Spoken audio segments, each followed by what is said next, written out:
नमस्ते and welcome back to my new blog. हामी चाहिँ आज न्यू प्लेसमा घुम्न आएको छौँ होइन त भन्नुहुन्छ। रमाइलो छ ठाउँ।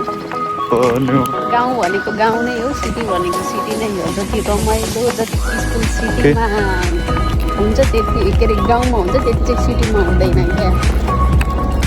छुट्टै आनन्द आउँछ क्या।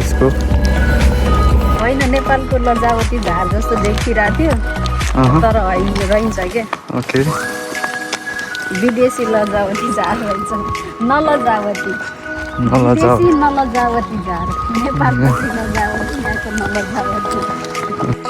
नेचर राम्रो छ डेनमार्कको। अनि अरू भन्नुपर्दा नेचरहरूलाई चाहिँ एकदम इम्पोर्टेन्स दिएको कि यहाँको मान्छेहरूले। सानो नेचरलाई एकदम युटिलाइज गरेको के सानसानो कुराहरूलाई पनि। नेपालको रिसोर्सेसहरूलाई नेचरहरूलाई युटिलाइज गर्न सक्यो भने चाहिँ स्विजरल्यान्ड भन्दा पनि एकदम राम्रो हुन्छ। हेर्नुहोस् त साह्रै नै ब्युटिफुल देखिरहेको छ। यो तालबारीबाट मैले देखाउँदैछु, यो तालबारी। हामी यही प्लेसमा जाँदैछौँ है।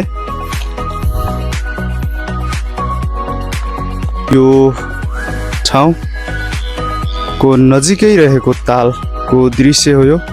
झट्ट हेर्दा फेवा तालको झल्को दिन्छ। यहाँ बिचमा यहाँनिर एउटा टापु जस्तो छ है।